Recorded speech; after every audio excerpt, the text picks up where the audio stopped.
俄乌战争决战的帷幕已经拉开，俄乌双方的种种迹象表明，二者之间僵持的局面就要结束。一战能够决定俄乌战争走向的战役已经开始，那就是赫尔松争夺战。在整个8月份，虽然俄军在顿巴斯地区处于进攻姿态，但明眼人都看得出来，俄乌战争的重点已经转移到了南线赫尔松战区。俄乌两军都在向这里增兵，乌克兰军队在南线集结15万大军发起反攻，俄军更是在7月份的时候就从梅利托波尔市向赫尔松地区运送重武器。在顿巴斯地区也是如此，坦克、装甲车、火炮通通运往赫尔松，并且集结了30个战斗群调往赫尔松战场，其中包括第76近卫空降师等王牌部队。8月29号，乌克兰军队部署完毕，正式吹响反攻赫尔松的号角。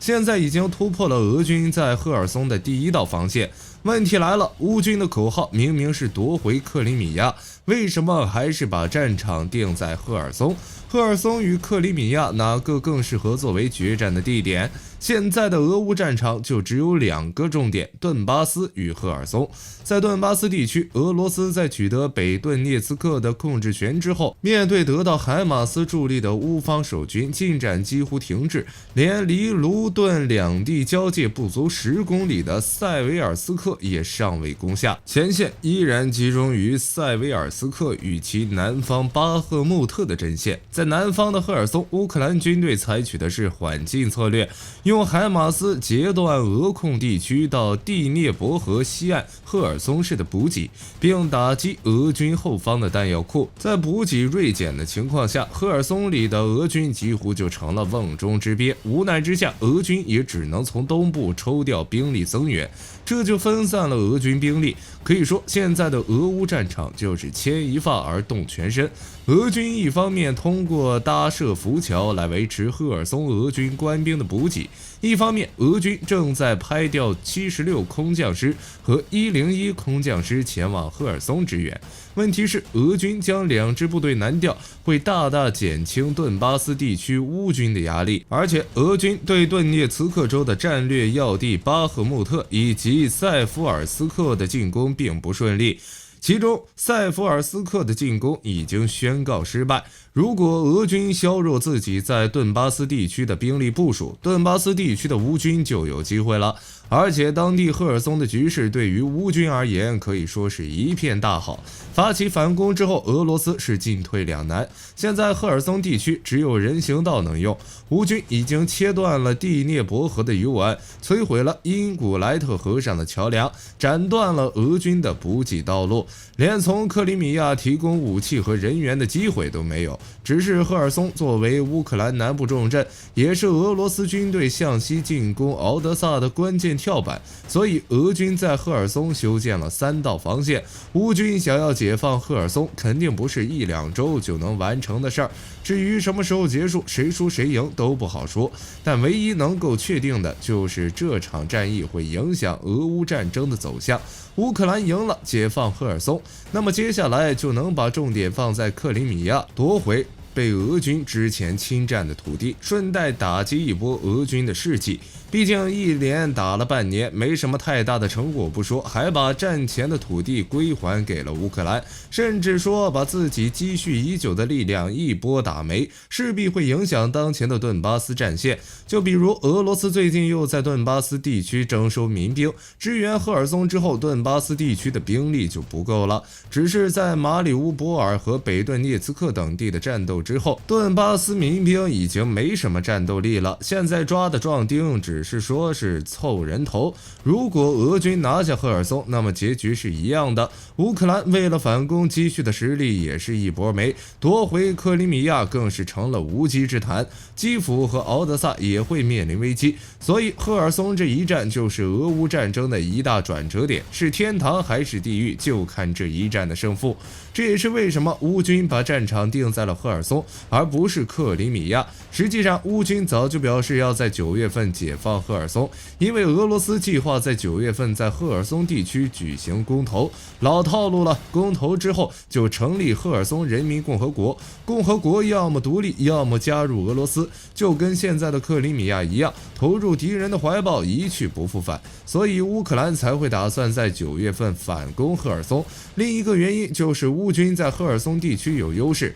月初的时候，乌军就已经解放赫尔松州46个定居点，大部分定居点位于赫尔松州北部，少部分位于靠近黑海和尼古拉耶夫的南部地区。在战争初期，俄军第一个目标就是赫尔松，在控制赫尔松后，就开始向乌克兰南部尼古拉耶夫进发。但是由于俄军的重点在基辅后，又放在了顿巴斯，所以俄军对尼古拉耶夫的进攻断断续续，全部都被乌军击退。4月8号后，俄军基本放弃了对尼古拉耶夫的进攻，重点完全转向马里乌波尔和顿巴斯。赫尔松地区的俄军进入防守态势，所以在当前的赫尔松，乌军已经占据了上风。当然，乌军选择先收复赫尔松，最主要的原因还是赫尔松的地理位置实在是太好了。对于乌军而言，己方占优那就是易守难攻。对俄军来说，想支援赫尔松，第一个问题就是如何渡过第聂伯河。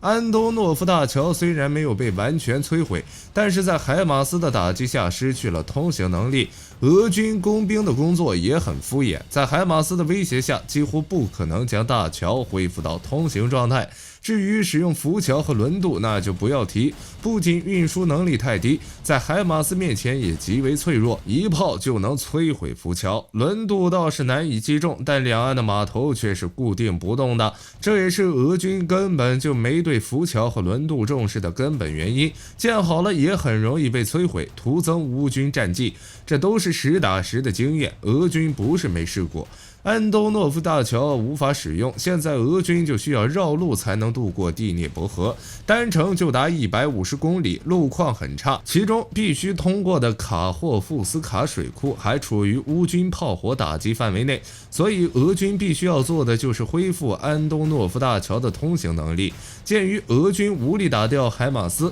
唯一的办法就是让海马斯远离安东诺夫大桥，很可能将发起一次新战役，占领尼古拉耶夫。一旦实现目的，就能让安东诺夫大桥超过乌军海马斯的打击范围。但问题在于，以赫尔松地区的俄军的困难后勤状况来看，基本没戏。如果把决战的地点放在克里米亚，那么乌军的优势就没那么大了。最主要的一点就是兵力不足，在克里米亚决战，首先面对的就是俄罗斯的补给，在赫尔松可以切断补给，但是在克里米亚就很难了，毕竟另一端已经接近俄罗斯的本土，兵力也是如此。为了防止腹部受敌，乌军必须要在赫尔松地区留守，这就要调兵遣将，等于说把顿巴斯地区拱手相让，这当前是不可能的。加上乌克兰本就在赫尔松占据优势，现在只需要一步一步的扩大就可以了，难度要比收复克里米亚小很多，所以选择赫尔松就是最好的选择。言归正传，在现在的赫尔松地区，乌军推进并不是很快，但是俄军的压力会越来越大。从俄军当前兵力短缺情况来看，很难在顿巴斯核心战区与赫尔松同时保持优势。乌军收复赫尔松之后，整个俄乌战争态势就面临反转。如果乌克兰能把赫尔松拿下来，直接威胁到俄罗斯在克里米亚的一些基地和俄罗斯的军事补给线，从战略上来说，赫尔松地区也比较重要。一旦乌军成功解放赫尔松，夺回克里米亚就只是时间问题。俄罗斯也知道赫尔松的重要，想在乌克兰南部稳定下来，克里米亚是重要的补给线，向北可以包抄基辅，同时可以威胁敖德萨，也不愿放弃，只是不放弃是一回事儿，能不能行又是一回事儿。俄罗斯现在的兵力严重不足，不过他自己也知道这个问题，所以普京最近又宣布扩军15万，其中军人编制从之前的101万增长到115万，包含边防军等其他部门的俄罗斯武装力量总数也因此从190万升到203万。本次扩军前，裁军才是俄罗斯军改的主旋律，所以这次扩军也可以认为俄罗斯这是在补充兵源。这15万士兵可能是去补充充乌克兰战场损失的兵力。之前火力军说俄军伤亡5万人，按照战争伤亡率2:1来看，俄罗斯的伤兵估计也有个10万。虽然俄罗斯不认，但事实就在那儿摆着。现在在不能全国动员下，唯一办法就是打着扩军旗号招人去填战线，只是这样做的实际意义并不大，前线作战人员并不能快速增加，唯一的变化或许就是后勤保障人员大幅度增加。而这是俄罗斯最大的问题，后勤。通过这次俄乌战争，俄军的短板立马显现出来，后勤保障严重滞后，再加15万人马，除了进一步消耗有限的资金外，意义不大。按这种消耗打下去，再打到明年，这15万人明年能剩下个6万都算烧高香。俄军现在装备打一件少一件，现代战争不是说戴个军帽拿把步枪就上的，不穿戴护甲头盔，一场仗下来伤亡会高的出奇。当然了，火力军虽然说乌军占据优势，并不代表着乌克兰已经赢了。现在的俄乌双方各自都有短板，但就整体实力而言，俄军还是占有优势。乌军主要问题就是缺乏重武器，尤其是坦克和大炮，但人员素质相对更高，参战人员大部分也都具备战场经验，不存在所谓缺乏训练的问题。当然了，乌军的大炮存量是有的，只是不能轻易乱动。基辅估计留守3个旅，敖德萨的几乎不敢动，否则俄军从敖德萨左偷袭就完蛋了。北边2个州防从白俄罗斯方向的进攻，还有苏梅，所有几乎没多少机动兵力可调。所以，尽管乌军在反攻中一度逼近赫尔松城区仅1公里的位置，但是最终还是被俄军击退。乌军手下虽然有海马斯这样的炮战神器，还有美国和北约的情报、侦察、指挥系统的支持，对俄军的目标一打一个准儿。比如之前就用海马斯击毁了一列从克里米亚开往赫尔松的军列，造成俄军上百人死伤，这背后就少不了美军情报侦察体系的支撑。但是乌军手中能够攻坚的重武器少，海马斯是战场打击利器，并不适合攻城巷战。可能也正是因为乌军手中缺少坦克、步兵战车以及空军等进攻大杀器，因此直到现在乌军也还没有能够收复一座被俄军稳固占领的大城市，在接下来的军援中多来点豹2就行了。至于俄军，倒是拥有重武器优势和防守优势，更多的需要考虑战略后勤问题。在补给稀缺的情况下打仗，那就是慢性死亡。一旦在赫尔松顶不住，或许能有一部分人逃过第聂伯河。至于武器和物资，那就别想了。不过虽说双方各有缺点，但是火力军还是一如既往的看好乌军，因为现在的赫尔松战局估计还是一场消耗战，胜负的决定性因素只有一个，那就是北约能不能保持对乌军援力度，这点还是可以保证的。火力军之前出过一期视频，讲的就是这件事。虽然之前有北约军援减少的报道，但是火力军更偏向于这是因为北约不再声张军援的说法。而反观俄罗斯的后劲就不行了，俄罗斯每年的军费大约只有600亿美元，除了正常的军队开支之外，俄罗斯预算军费根本无法承担这笔战场上的支出。毕竟欧洲可以忍受断气，但俄乌战场上的俄军一天没钱都不行。等于说，在现在的俄乌战场，乌克兰有北约源源不断的援助，而俄军的库存明显要见底儿，很明显胜负已分，